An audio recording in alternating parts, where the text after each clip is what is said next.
content d'être là ce soir. Ce culte n'est pas un culte comme les autres. Nous sommes là pour la Sainte Seine. Nous sommes là pour la communion. Amen. Alors, nous allons lire un petit verset dans la Bible. Donc, Seigneur dit quelque chose avant que nous puissions passer à la Sainte Seine. Alors, prenons Matthieu 26. Matthieu 26, verset 17 à 29. Je vous invite à écouter attentivement. Matthieu 26,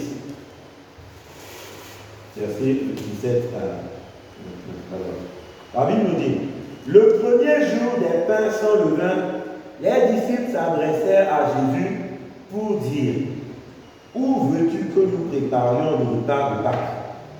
Le temps c'était déjà les pains sans levain comme il dit la Bible. Il répondit, allez à la ville et un tel, et vous lui direz, le maître dit, mon temps est proche, je ferai chez toi la Pâque avec mes disciples. Les disciples firent ce que Jésus leur avait ordonné, ils préparèrent la Pâque. Le soir étant venu, il se mit à table avec les 12. Pendant qu'il mangeait, il dit, je vous le dis en vérité, l'un de vous me livrera. Ils furent profondément attristés. Chacun se mit à lui dire, est-ce moi, Seigneur? Il répondit, celui qui a mis avec moi la main dans le plat, c'est lui que... Celui qui a mis avec moi la main dans le plat, c'est lui qui me livrera. Maintenant, écoutons bien la conversation. Verset 24. Le Fils de l'homme s'en va selon ce qu'il est écrit de lui. Mais malheur à l'homme par qui le Fils de l'homme est livré. Dieu voudrait pour cet homme qu'il ne soit pas né. Les gens demandaient, c'est verset 25. Écoutons. Judas, qui le livrait, prit la parole et dit, est-ce moi, Rabbi? Judas demande, est-ce moi, Rabbi? Jésus lui répondit, tu l'as dit. Et les disciples n'avaient rien remonté quand même. Verset 26. Pendant qu'il mangeait, Jésus prit du pain et après avoir rendu grâce, il le rompit et le donna à ses disciples en disant, prenez et mangez, ceci est mon corps. Verset 27. Il prit ensuite la coupe et après avoir rendu grâce, il la leur donna en disant, buvez-en tous. Car ceci est mon sang, le sang de l'alliance nouvelle qui est répandu pour plusieurs pour la rémission des péchés. Verset 29. Je vous le dis, je ne boirai plus désormais de ce fruit de la vigne, jusqu'au jour où j'en boirai de nouveau avec vous dans le royaume de mon Père. Amen. Que Dieu vous bénisse. Allez vous asseoir.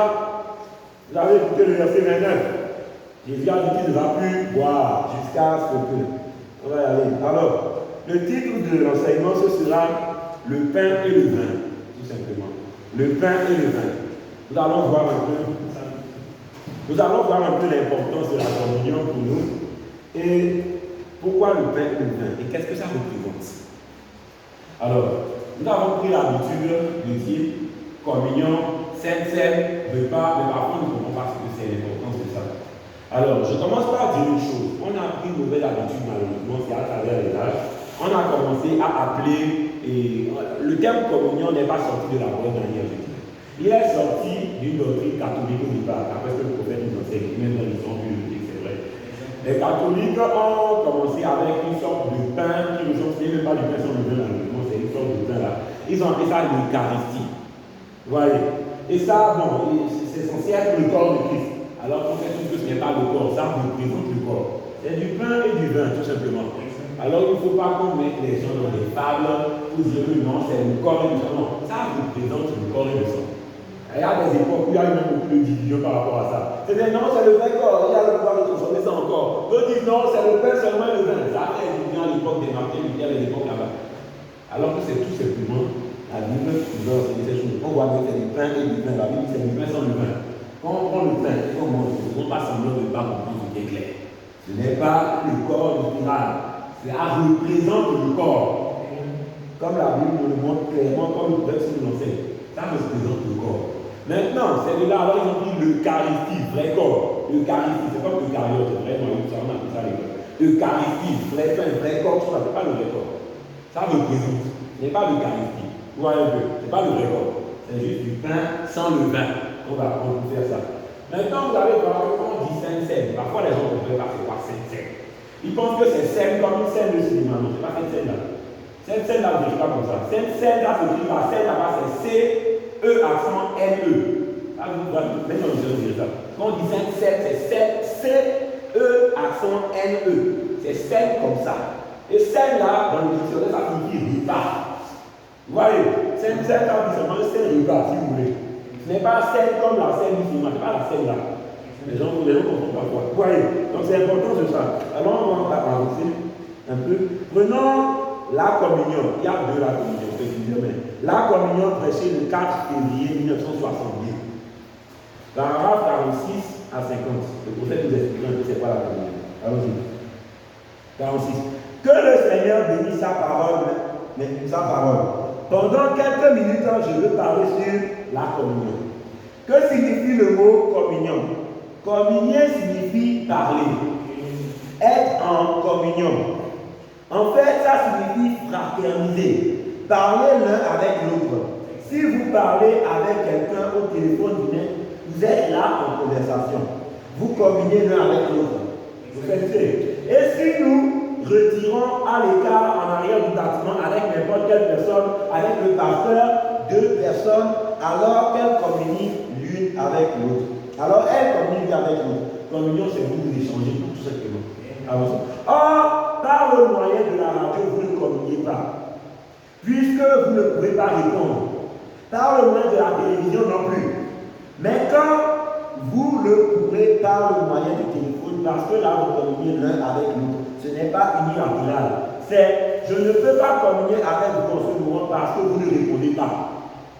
Ça ne s'appliquerait donc pas. Ça ne s'appliquerait donc pas si vous veniez écouter un ministre apporter son message.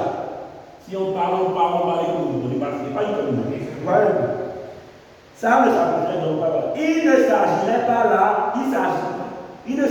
là d'un rassemblement nous permettant de communier. La communion, ça ne serait pas ça. C'est ça. Amen. Communier, la communion, ça ne serait pas ça. Si vous venez juste pour communier avec le ministre, vous le prenez à part. Oui. Ou n'importe quelle personne, vous communiez avec lui ou elle. Mais la communion dans laquelle nous entrons consiste pour chacun de nous individuellement à communier avec Christ. Amen. C'est ça communier. Quand on dit la communion, ce n'est pas le fait de nous une communion en réalité. C'est un terme qu'on a adapté, c'est à cause des catholiques qui ont dit c'est addiction, tout ça. Mais le prophète nous explique maintenant le vrai sens que nous devons attacher le mot communion comme nous sommes communion. C'est le but de ma prédication de mon enseignement ce soir. Car à la fin, vous devez réaliser l'importance du pain et du vin. Que vous réalisez l'importance de pourquoi on appelle ça communion. La fin est venue de la mauvaise opinion. Mais à la fin, le prophète continue avec cet appel. Pourquoi? Il nous explique le pourquoi. Il nous explique que ce n'est pas une communion. Voilà un peu. Le premier point retenu, on communie avec Christ. Voilà, on communie avec Christ. À mon sens. Là, je vais vous montrer ce qu'il a dit. Mais la communion, voilà. Mais la communion dans laquelle nous entrons consiste pour chacun de nous individuellement communier avec Christ. C'est ça communier. Alors communier, ce n'est pas uniquement une personne qui parle quand nous seuls nous parlons, mais il faut aussi attendre et voir qu'il nous répond. Amen. Or, c'est ça, bien souvent, que nous commettons une grosse erreur. C'est là que nous commettons une erreur. C'est que nous sommes les seuls à parler. Nous ne nous donnons pas la possibilité de nous répondre. Parfois, nous y allons en disant Seigneur, je voudrais que tu fasses telle chose, Amen. C'est une erreur qu'on fait souvent. Nous relevons et nous partons. Or, ça, en réalité, ce n'est pas communier. Ça, c'est demander une faveur. Donc, tu vas demander une faveur à quelqu'un, c'est encore communier s'il ne te répond pas. Amen. Mais quand vous restez assez longtemps jusqu'à ce qu'il réponde, c'est là que vous entrez en communion. Que vous communiez avec le Seigneur. Que vous communiez avec le Seigneur. Or, et une manière formidable de communier, c'est d'être d'accord. Vous devez être d'accord sur certaines choses. Or, et ce qui est étrange, c'est que parfois, quand nous obtenons ces choses, parfois elles se conscientes. Peut-être que voilà ce que vous allez dire. Dieu parle c'est comme ça. Le fait de manger est associé à cela. Pourquoi est-ce que pendant notre communion, nous mangeons? Qu'est-ce que cela signifie? On garde encore le terme communion, on vient, on mange, et le fait que ce n'est pas le fait de manger qui est communion. Non. Communion, c'est, tu parles, il répond. Non, c'est quoi le rapport avec la scène que nous faisons? On appelle toujours ça communion. C'est là où on va aller. Sinon. Et le fait de manger est associé à cela. Il est dit. Prenez par exemple des gens qui sont dans les affaires. Quand ils veulent conclure une affaire, ils invitent la personne à un repas. Ils se mettent à table et mangent. Et ensuite, ils parlent ensemble. Un bon vendeur, généralement, ne va pas parler à quelqu'un qui a l'estomac vide. Il est préférable d'attendre qu'il se sente bien et qu'il ait pris son petit déjeuner. N'allez pas là-bas de sortir du lit pour parler avec lui de quelque chose que vous vouliez lui vendre. Mais attendez qu'il ait pris son petit déjeuner, qu'il soit bien disposé. Amen. Donc, par exemple, ici, le fait de manger, on mange, ça fait partie de la communion, dans ce contexte-là. Après, il va nous expliquer pourquoi c'est du pain et du vin. Mais vous allez voir que la communion, c'est le fait de communier, tout simplement. Le fait de communiquer, c'est une communication aussi. On vient, c'est pour ça que le prophète parfois nous dit qu'on communie à la table du Seigneur. Vous voyez, on se réunit autour de la Sainte Seine, celle là où il passe, C-E-N-E-C, la Sainte-E. On communie autour de ce repas. Vous voyez un peu, c'est ça. Donc on ne vient pas ici, non, on vient manger, non. On vient ici avec un cœur sincère, préparé. Le prophète dit d'être en accord. Tu as un problème avec quelqu'un, tu règles. Tu n'es pas en ordre avec Dieu. D'une manière ou d'une autre, tu règles. Tu ne vas pas venir à table avec quelqu'un pour faire la communion si tu n'es pas en ordre, tu as des désaccords. Les désaccords ne vont pas marcher ensemble comme ça. Vous avez un problème non réglé, vous réglez avant de venir à la fin pleine. Avant de venir communier avec nous autour de la table du Seigneur. Amen. On va avancer. Alors, il faut de les bases. Communion, le même. Lara 53 à 55. Avançons. Écoutons le prophète par rapport à ça. Eh bien, Dieu a de telles pratiques avant que nous soyons vraiment prêts pour entrer en communion avec Dieu. Il nous faut premièrement être lavé par l'eau de la parole. Amen. L'eau de la parole, la séparation, les eaux de séparation qui nous séparent de notre péché. Or, d'abord, vous ne pouvez pas parler à Dieu, vous ne pouvez pas communier à Dieu, avec Dieu. Et il y a, d'abord, vous devez vous repentir de ce que vous avez fait. Parce que vous ne pouvez pas croire correctement avant que vous êtes repenti. Seigneur, pardonne mon incrédulité. Voyez, pardonne mon incrédulité. Vous devez d'abord vous repentir. Et lorsque vous vous repentez, alors vous êtes, vos péchés passés sont pardonnés. Et vous devenez un candidat pour le baptême. Bon, ensuite, il a promis le Saint-Esprit après le baptême.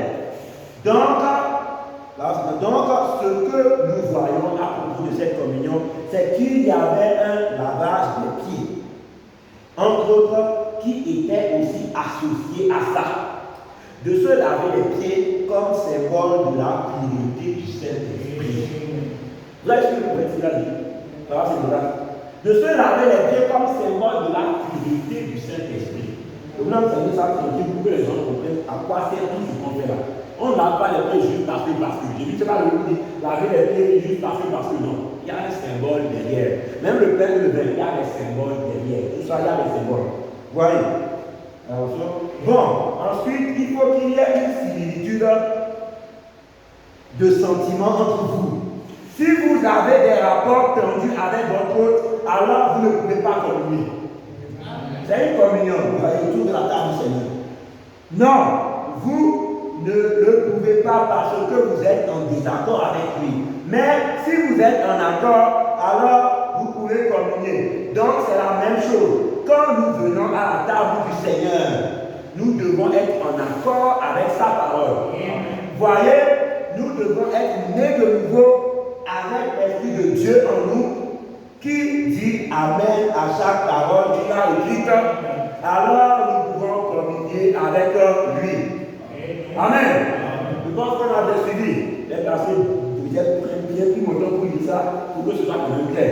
C'est le prophète qui dit, la communion, ce n'est pas simplement le fait de manger le pain qui a la communion, non. Ou de boire le pain qui a la communion, non. La communion, c'est le fait, on se réunit autour de la table du Seigneur, on communie chacun avec Jésus-Christ. Nous sommes tous unis pour communier avec Jésus-Christ. Si on fait le lavage des pieds, ça symbolise la pureté du Saint-Esprit, comme je l'ai dit tout à l'heure chez le prophète. Vous voyez, comme 2 par 54. Vous voyez, c'est à ça que ça sert. Maintenant, pourquoi est-ce qu'on prend le pain et le vin? Pourquoi du pain et du vin? Ce n'est pas des aliments choisis au hasard. C'est un truc important, mais parfois les gens ne comprennent pas. Aujourd'hui, on s'est habitué, j'ai même vu malheureusement, je ne sais plus ce coup-là, quelqu'un blaguait en disant non, le vin, il boit ça, il s'amuse, il boit ça, il boit n'importe comment. Ils disent non, c'est le sang de Jésus. Oh, il s'amuse avec ça, il boit ça. C'est pas comme ça. Il y a des conditions dans lesquelles on dit ça. D'abord, on sait qu'on est préparé par les anciens et tout. Et il y a plusieurs directives. Il faut être baptisé, on l'a dit tout à l'heure. Il faut avoir le niveau du Saint-Esprit. Il faut avancer avec Dieu. Il faut être en ordre avec Dieu avant de prendre ça. Et ce n'est pas n'importe où. Il faut discerner le corps du Seigneur. Ce n'est pas venir manger le repas parce que non, j'ai faim à la maison, je ne peux plus manger ici. Non. La Bible dit, si tu as faim, mange à la maison avant de venir. Ce n'est pas ici que tu vas manger. Avançons. Amen. Donc c'est important de placer vos vies en ordre avant de faire passer le sol. Si vos vies sont pas en ordre, ce n'est pas la peine. Amen. C'est pour ça, hein, vous savez, moi je parlais de ça aussi. Si au moment de prendre la communion, on voit que vous n'êtes pas là, que vous ne venez pas à la communion, là vous n'êtes pas la communion avec vous. C'est quoi un peu? Genre, vous ne venez pas pour la Sainte-Seine, vous n'avez pas la communion avec vous. On va dire que non, ils ont monté un budget important, je laisse. Voilà un peu, c'est comme ça, ils ne sont pas en communion avec nous. Donc, maintenant, vous allez voir que si aussi tu viens prendre la communion indignement, là, tu es coupable envers le Seigneur. Donc là, c'est un dilemme compliqué. Si tu n'es pas en ordre avec Dieu, c'est fini. Il faut être en ordre avec Dieu avant la Sainte-Seine. Et il ne faut pas attendre la Sainte-Seine pour se mettre en ordre avec Dieu. Voilà un peu. Non, moi, quand la Sainte-Seine t'approche, maintenant qu'on pense à chaque mois, vous allez avoir chose. Même ceux qui font ça là, vous n'aurez plus aucune excuse, plus de Shabbat. Quand vous avez un problème, vivez aussitôt que ici. Amen. Vous devez vivre chaque jour pour Dieu comme si c'était le dernier. Non, j'ai un problème, j'attends la Sainte-Seine. Frère, l'enlèvement va venir avant. Non, tu m'as fait des promesses, tu vas s'accomplir dans tel temps, l'enlèvement n'arrive pas. Tu peux mourir avant. Vous l'avez même pas fait. Oh non, il m'a promis la prospérité. Le minimum aussi donnera la prospérité. Oh non, je dis de là, il ne va pas dire là. Si c'est vraiment Dieu qui t'a parlé, si tu as vraiment de nouveau, tu dois aussi réparer quelque chose. Parfois le diable te parle pour te tromper. Là, il va pour toi. Frère, n'arrivez pas comme ça. Non, j'attends l'enlèvement. Tu peux mourir avant. Non, j'attends celui sur la tête de l'univers. Oh non, même je suis sûr que je ne mourrai pas. La promesse doit s'accomplir et tout. Vous savez, il y a des gens, il y a une seule personne. Elle était décédée. Dans notre une seule. Mais des gens lui buvaient. Les gens avaient pris la soeur, ils buvaient, ils n'ont pas réparé. Certains avaient pris le chocolat, ils n'ont pas réparé. Certains leaders n'ont pas fait. Quelques temps plus tard, ils sont là, ils sont vivants, ils sont aujourd'hui. Mais la soeur en question est décédée. Là, vous avez un prédicateur qui va la chair. Bon, comme la soeur est décédée, tout ce qui lui devient, tout ce qui n'est pas réparé, tout ça, vous allez faire comment maintenant? Voilà. Vous voyez un peu? Non, on attend la Sainte-Seine pour réparer. N'attendez pas la Sainte-Seine pour réparer. Non, vous sauvez la personne. Non, si la personne disait, oui, la personne voyage, des choses sont pour vous perdre le contact de Dieu, faire comment? N'attendez pas la Sainte-Seine pour réparer les événements de votre point. Vous avez un problème avec quelqu'un, vous réparez. Maintenant, ici, même vous avez la Sainte-Seine, vous n'avez plus d'excuse. Vous avez un problème avec quelqu'un, il faut réparer. Amen. Avançons. La communion, toujours la même communion, paragraphe 121. Nous allons voir ensemble pourquoi est-ce qu'il parle du pain et du vin. Pourquoi il parle du pain et du vin? Alors, paragraphe 121. Maintenant, je vais conclure en disant une seule parole encore. Je crois qu'il va m'envoyer mon mot.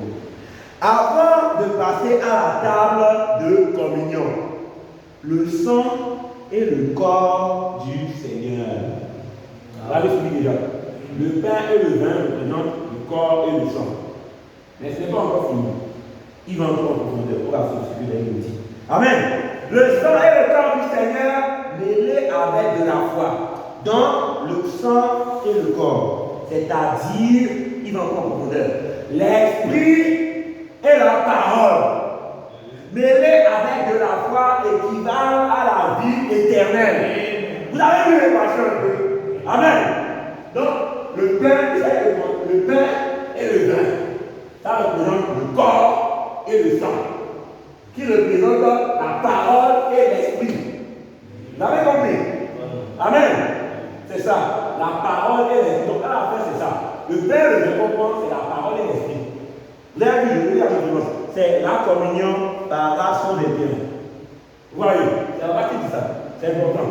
Celui qui mange ma chair et boit mon sang a la vie éternelle. Et je le ressusciterai au dernier jour. Voilà. Qu'est-ce que c'est? La communion du Seigneur. La parole et l'esprit. Cette vie qui est dans le sang. La parole et l'esprit équivalent à la vie éternelle par la foi dans le Seigneur. Amen. On sait que la lecture et l'esprit vivifient. Donc, vous devez simplement communier avec Dieu, être dans la parole, être aussi dans l'esprit et tout cela par la foi. Quand vous venez ici, c'est avec la foi que vous venez prendre la communion. Vous n'êtes pas venu prendre la communion, non, je suis habitué, non, chez moi, on prend ça tous les 50 ans, donc, là, vous allez encore commencer à prendre ça le plus souvent. Et vous habituez surtout pas avec ça. Parce que les choses comme ça, quand ça devient une tradition, il n'y a plus du goût du Seigneur. Vous allez voir qu'à l'époque du Seigneur, il avait lui-même instauré qu'on immole les agneaux et tout ça. Mais à l'époque du prophète Jérémie est venu, il allait voir qu'il était après ça. Pourquoi? C'était devenu puanteur aux yeux de Dieu. Parce qu'ils sont habitués avec ça. Vous voyez, quand vient l'histoire habitude, Dieu ne sera plus béni. Le pasteur a dit ça. Quand vous vous habituez, ça ne marche pas. Le pasteur est là, le Seigneur l'utilise puissamment. C'est un don de Dieu. Vous allez voir que les gens de l'extérieur, souvent ils en profitent toujours plus que les gens de l'intérieur. Pourquoi? L'habitude. Non, c'est le pasteur. Non, c'est moi qui les ai fait, on le connaît, on est habitué. Vous allez voir qu'à l'extérieur, il fait de grandes choses. Là maintenant, vous allez s'étonner. Mais c'est bizarre. Quand il montait la chair, souvent, moi-même je dis souvent ça. Mais quand il montait la chair, c'est bizarre. Il raconte beaucoup de témoignages, mais on ne l'observe pas assez ici. Mais il raconte toujours les mêmes. Pourquoi? Vous êtes habitué à vous étonner. C'est la vérité. Moi-même, je suis habitué à pas. Vous voyez, c'est ça. Les guérisons, les visions, ils n'arrivent pas à l'avoir. Mais pas les voir, c'est toujours là. Mais ici, parfois, quand les gens, c'est souvent les gens qui ont plus. C'est souvent comme ça. Là, je comprends bien le pasteur. Ils témoignent au plus. Mais pourquoi ici, ça n'arrive pas autant qu'on les pousse dire ailleurs. Ou bien les gardiens, on dit non. Parce que vous êtes habitués, c'est tout. C'est tout. Et ça, j'ai une citation fait pendant de ça. Et voilà, disait que moi-même, il fait pendant disait qu'il est rare que j'ai beaucoup de visions au tabernacle. Sinon, c'est quand je suis ailleurs. Mais pendant me dit, un jour dans une autre prédication, c'est bien la citation là. Oui, il fait pendant me dire qu'il est rare qu'il est bien chez lui, qu'il en a plus ailleurs que chez lui. C'est souvent comme ça. C'est souvent comme ça. Ne vous habituez pas. Et avec la communion aussi, ne vous habituez pas. C'est le corps et le sang. Ça représente le corps et le sang. Ce qui représente la parole et l'esprit. Vous voyez? Donc au global de tout ça, c'est la parole et l'esprit de Dieu. Et par la foi, nous communions autour de ce pas qui nous présente cela. Vous voyez? Avançons encore. Je vais lire un passage de la Bible. Un passage de la Bible. C'est un enseignement. Je ne connais pas de Bible. J'avais entendu, j'ai entendu beaucoup de citations parce que je n'avais qu'une seule. Donc, 1 Corinthiens.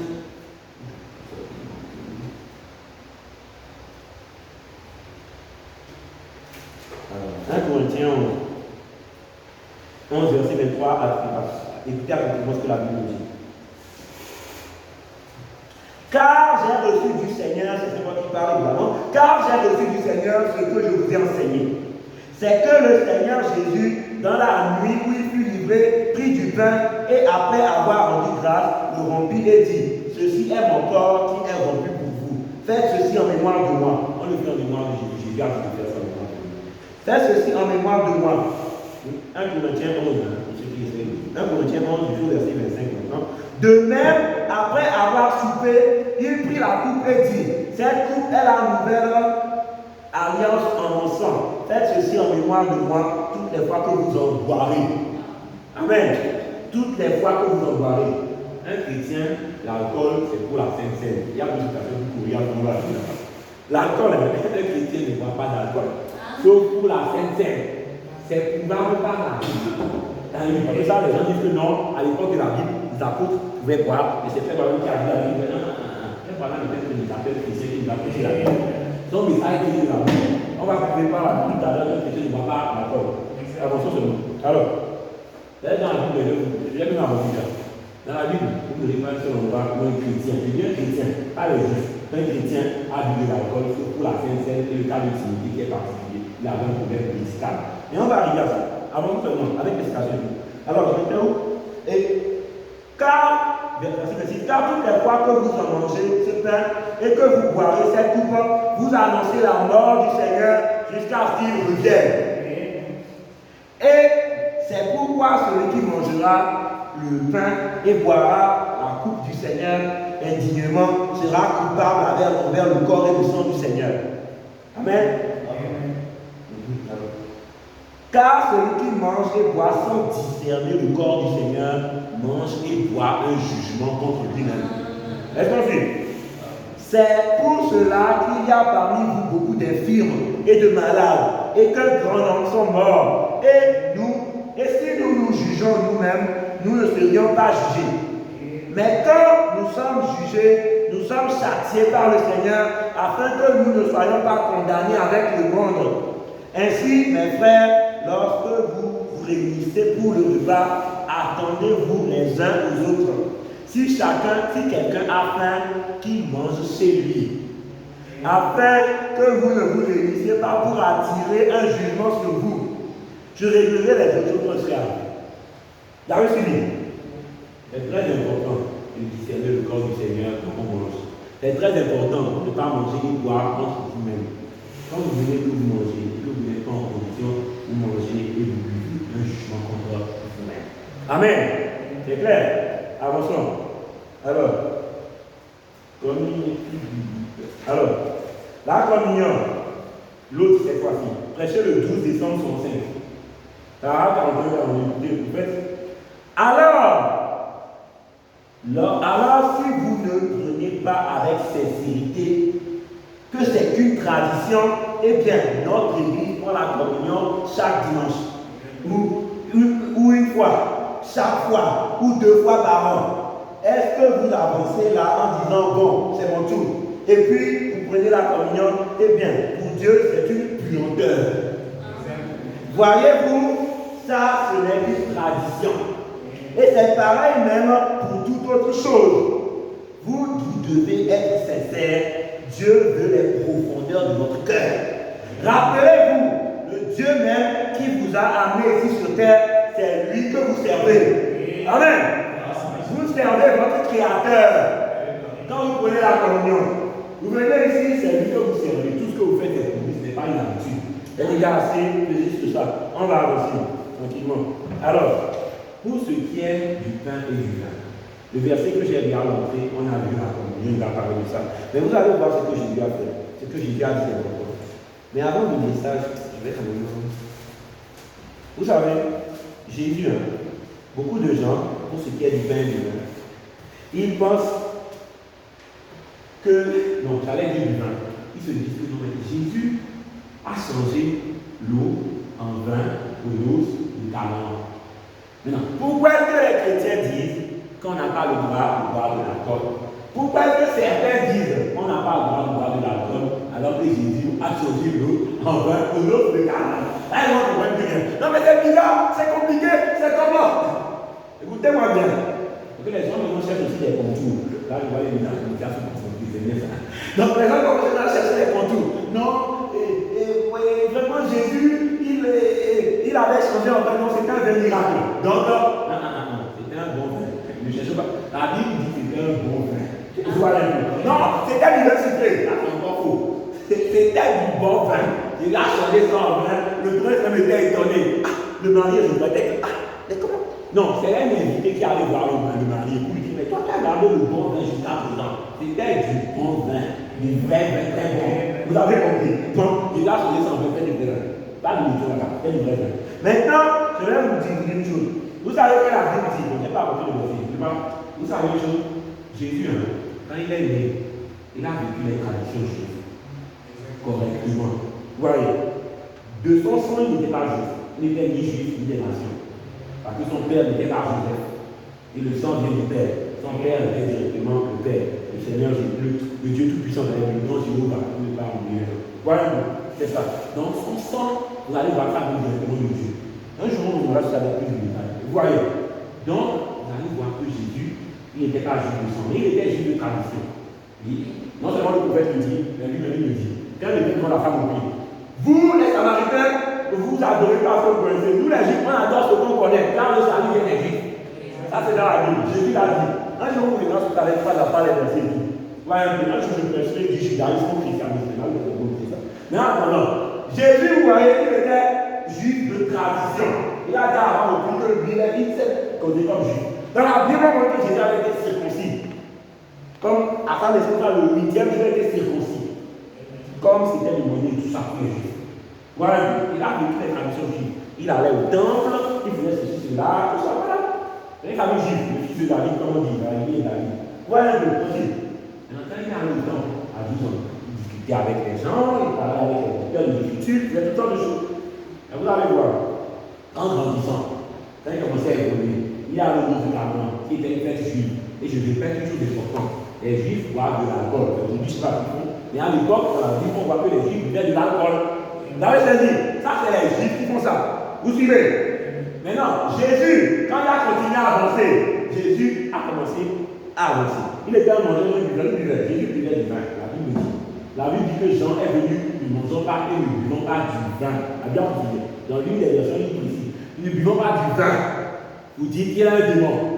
Mais le Fils de l'homme vient, mangeant et buvant. Vous dites qu'il y a un mangeant et buveur. Jésus buvait. Ça, vous ne savez pas, il buvait. Ça, il n'y a pas de truc là. Au début, c'est comme ça.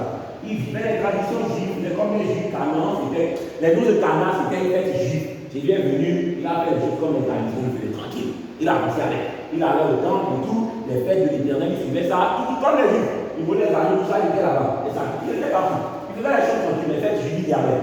Vous suivez? Au départ, c'était comme ça. C'est pour ça qu'il a changé pour le nom de Canaan. C'est une fête juive, tranquille, les juifs. Maintenant, quand Jésus avance, il commence à évoluer les choses maintenant.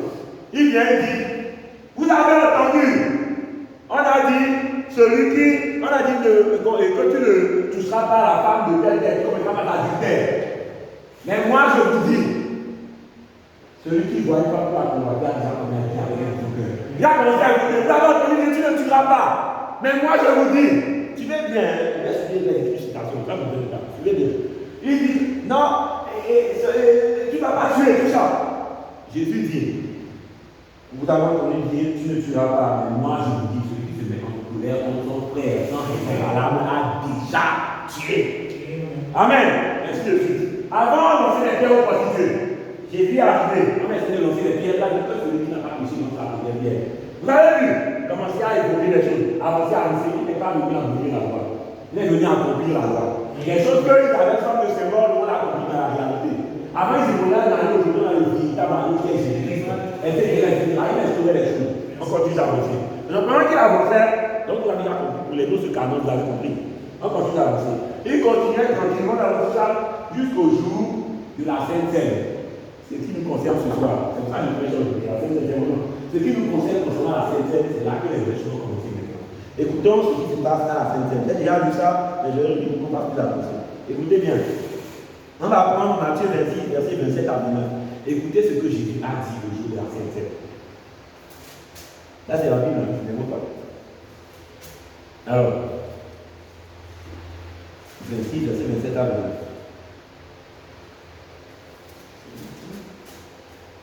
La Bible dit, il prit ensuite une coupe, c'est la Sainte Seine, on a vu ça au début. Il prit ensuite une coupe, et après avoir rendu grâce, il leur donna en disant, buvez-en tous, car ceci est mon sang. Le sang de l'alliance qui est rompu pour plusieurs pour la rémission des péchés. Maintenant, écoutez le verset que j'ai dit. Je vous le dis, je ne boirai plus. Je continue. Désormais, de ce fruit de la vie. Quel fruit de la vie? Il parlait de ça tout à l'heure. Voilà un peu. Vous savez c'est quoi la vie? Vous savez pas qu'on produit le vin, tout simplement. En fait, la vie, c'est l'arbre qui produit le raisin. C'est avec le raisin qu'on fait le vin. Voyez, on ne dit pas de raisonnier, on dit la vie. Vous voyez un peu, c'est comme ça. Maintenant, pourquoi on dit vigne? Parce que c'est de vigne que vient le vin. Vigne, vin. Vous voyez un peu, c'est comme ça, pas que nous les autres dans notre ça. Donc, j'avance. Je vous le dis, je ne boirai plus désormais de ce fruit de la vie là précisé par du vin. C'est mon sang, tout ça, je ne boirai plus de ce fruit.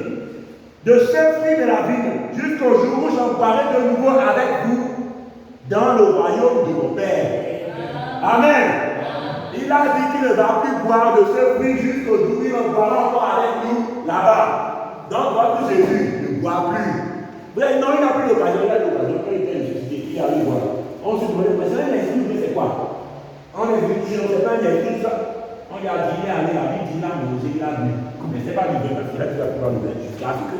Voyez un peu, Jésus, depuis lors, il a dit, il n'a plus boire. Après ça, il n'a plus bu. Je ne sais pas si on va finir.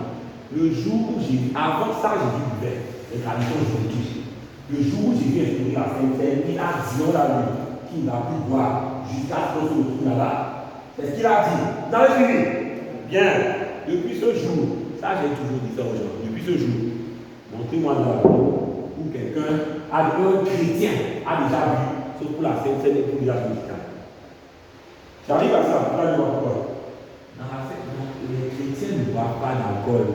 Jésus était juif de tradition. Quand il a instauré la Sainte-Seine, il a dit ne va plus boire. Un chrétien ne boit que pour la Sainte-Seine. Amen. Un vrai chrétien normal en bonne santé, il ne boit que pour la Sainte-Seine. Vous avez suivi? Jésus a dit, il ne va plus boire, on l'a vu ici. Il va se avec un pasteur. Un pasteur, il a pas j'ai compris. C'était un pasteur, je sais que je vais dire avant là. Il a venu, non, vous dites qu'on ne boit pas d'alcool. Mais Jésus a changé l'eau en vin. Donc, non, l'eau de canon, non, pour rappeler que ça, c'était une fête juive. Jésus était juif de tradition. Il a fait tout ce que les juifs font. Mais montre-moi maintenant un endroit, le jour de la Sainte-Seine, Jésus a dit, il ne va plus boire. Montre-moi maintenant un endroit où Jésus, où les apôtres, où les chrétiens ont bu du vin à part la Sainte-Seine. Et puis c'est du corps. Et l'usage musical, on n'a pas pu trouver. Voyez. Quand les gens viennent boire, non, bois. Dites-leur que c'est les juifs qui buvaient. Et les chrétiens ne boivent pas. Jésus même buvait avant, quand il faisait la tradition juive. Le jour de la Sainte-Seine, il a dit, il ne va plus boire, mais on ne boit plus. Vous avez compris? La Bible condamne le fait de boire, même modérément. On va aller ça dans le prophète tout à l'heure. J'avance. Maintenant, prenons le cas de Timothée. Parce que ça, c'est important. C'est un enseignement qu'on a pu poser. J'espère qu'on arrive dans le masque. Je vois qu'il y a des choses, c'est bon.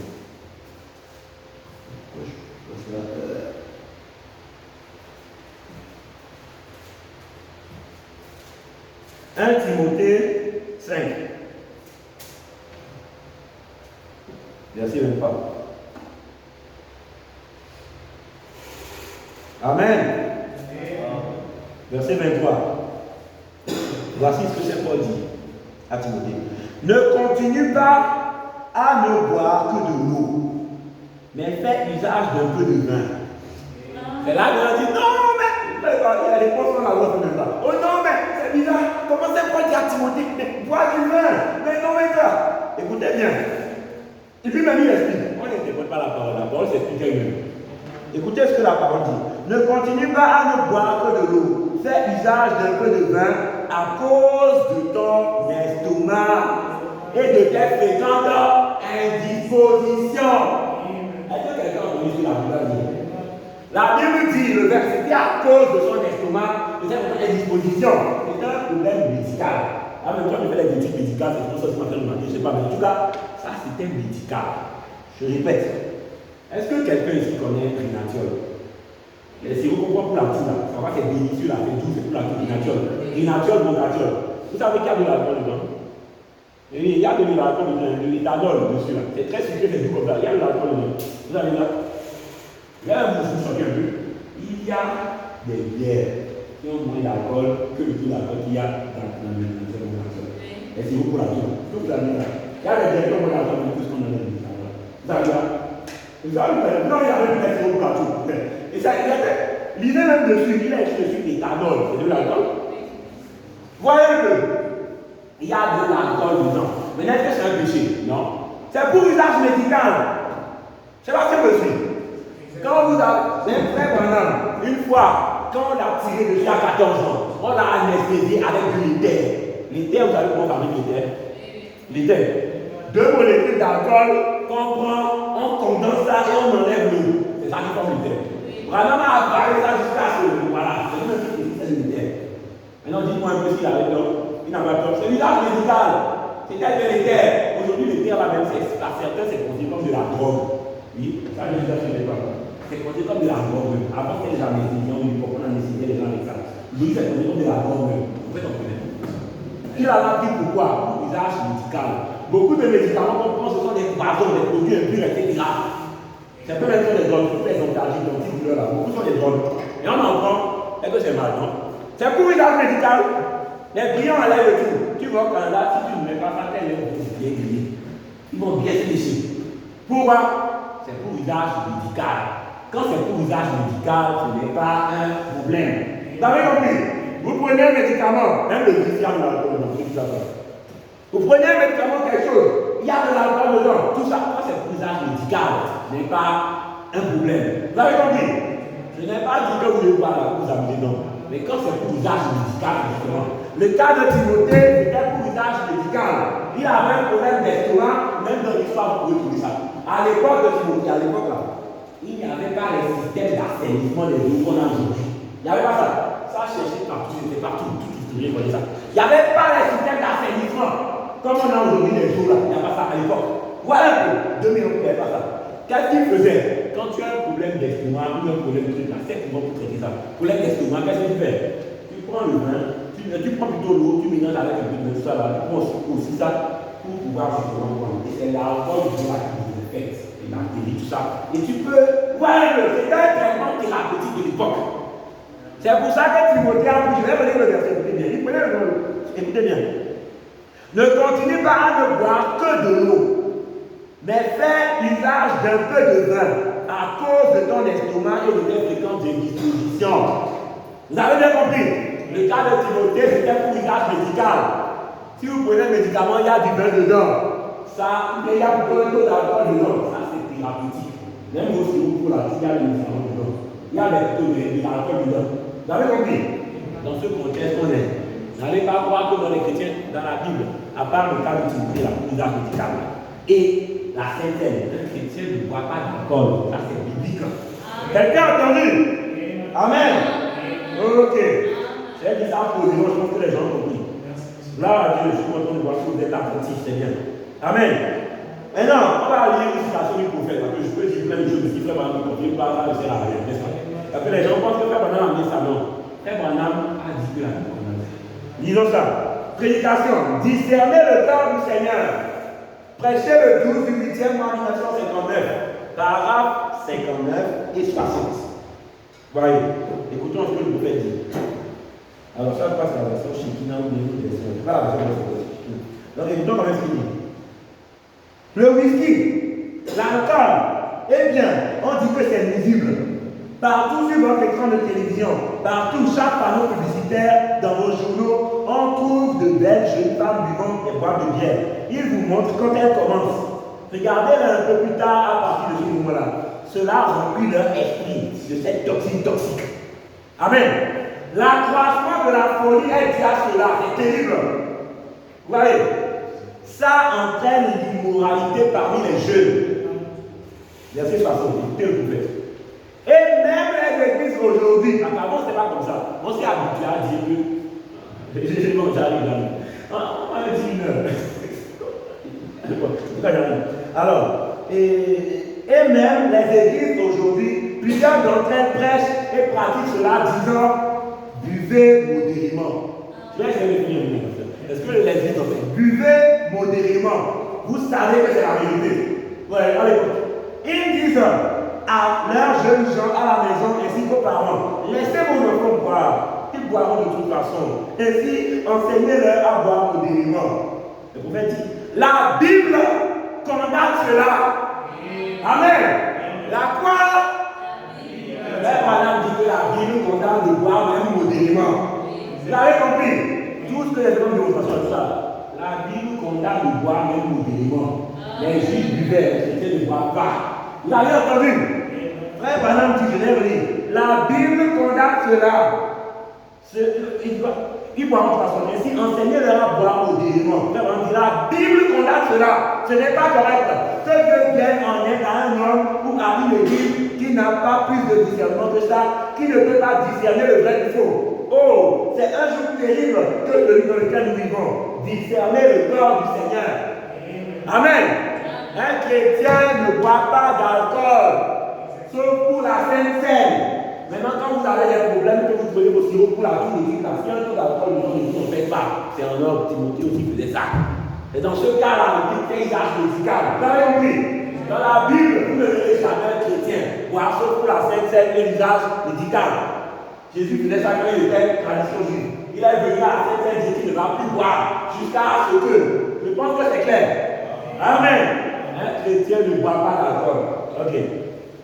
Donc, vous pouvez dire, sauf pour la Sainte Seine, un chrétien, non. Voilà. Alors, je voudrais, mais comme il dit que c'est fini, pratiquement tout ça, on m'avait dit que j'avais une heure. C'est dommage. Ok.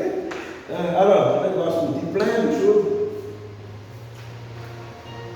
Je vais voir sur dit plein de choses. Je vais lire une illustration comme ça, pasteur. D'accord? Si on peut dire ah, c'est notre papa. Hein?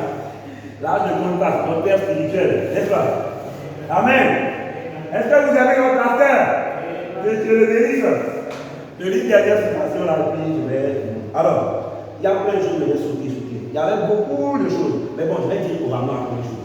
Le prophète nous explique aussi après que les apôtres, comment ils faisaient à l'époque, ils prenaient la Sainte Seine à chaque fois qu'ils se voyaient. Ils se rencontraient. Les apôtres. Comme ça, ils faisaient. Vous voyez, ils venaient ensemble, ils prenaient la Sainte Seine. Quand ils se rencontraient pour communier, tout ça, ils se rencontraient pour communier, ils prenaient la Sainte Seine. C'est comme ça qu'ils faisaient à l'époque de la Bible. Les apôtres se rencontraient, ils prenaient le pain et le vin. Ils se rencontraient, ils prenaient le pain et le vin. Ils avançaient. C'est comme ça qu'ils faisaient, les apôtres. Vous voyez. Mais aujourd'hui, ça dépend de la fréquence où vous prenez la Sainte Seine. Abraham Tabernacle, je crois qu'il faisait ça chaque mois. Il y a des stations de comme il y a pas de choses. Il ne pas chaque mois. Parce que ça dépend des églises. Certains voient ça plutôt plus tard, ça dépend. Une fois par an et tout, j'avais une citation par rapport à ça. Ce n'est pas un problème. Chacun prend ça selon la conduite du berger. Vous voyez? Mais un chrétien dans la Bible ne buvait que dans l'occasion de la Sainte Seine. Eux, ils se rencontraient, ils prenaient à chaque fois pour la Sainte Seine. C'est pour l'interdire aux gens de boire en excès. Et quand on dit boire en excès, les gens pensent que non, ça dépend de boire en excès. Non. Il expliquait lui-même après que, attention, il y a des gens qui s'enivrent à la table du Seigneur. Ils profitent de la Sainte Seine pour boire et s'occuper. Il y avait ça dans la Bible à l'époque, il interdisait ça. Voyez, le mot excès veut dire au-delà de ce qui est permis. Tout le monde sait ça. Ce qui est permis, on l'a déjà compris tout à l'heure, c'est la Sainte Seine. Tu bois au-delà de la Sainte Seine, tu es déjà en excès. C'est clair. Quand tu ne bois pas en excès, ça veut pas dire que tu peux boire un peu. Je dis la citation de mon. Alors, nous possédons toutes choses. Prêchez le 6 du 5e mois 1962. La race 142. Je lis juste ça et puis je parle.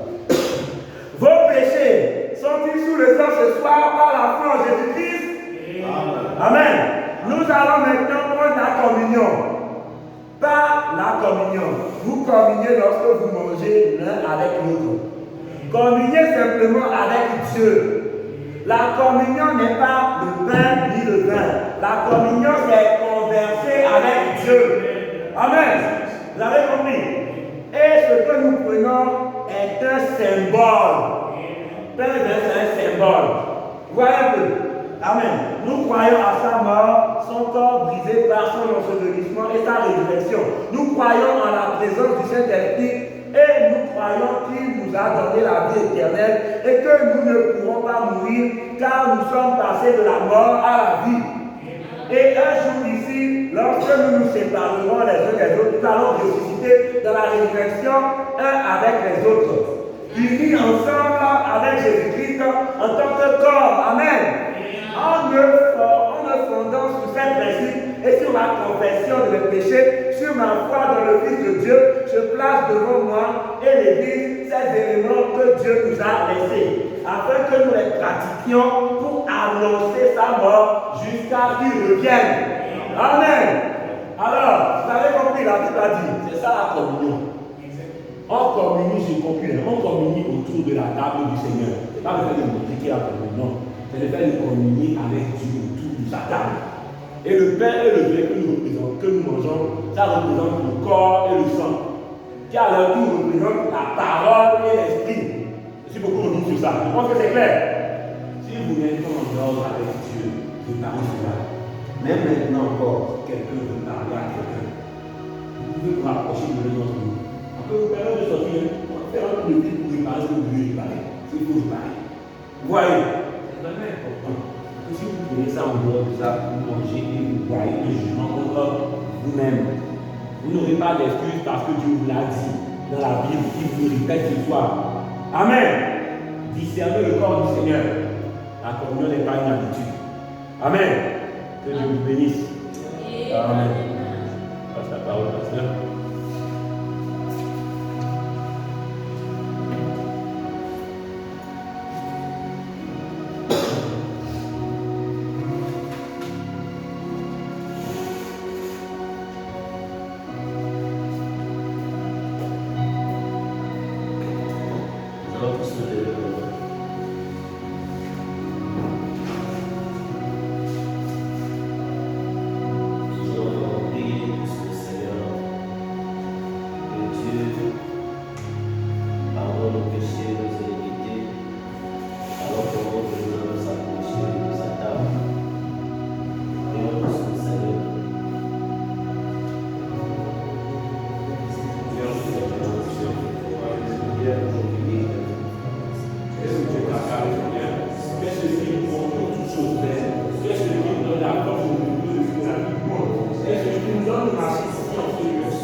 Écarte de Dieu.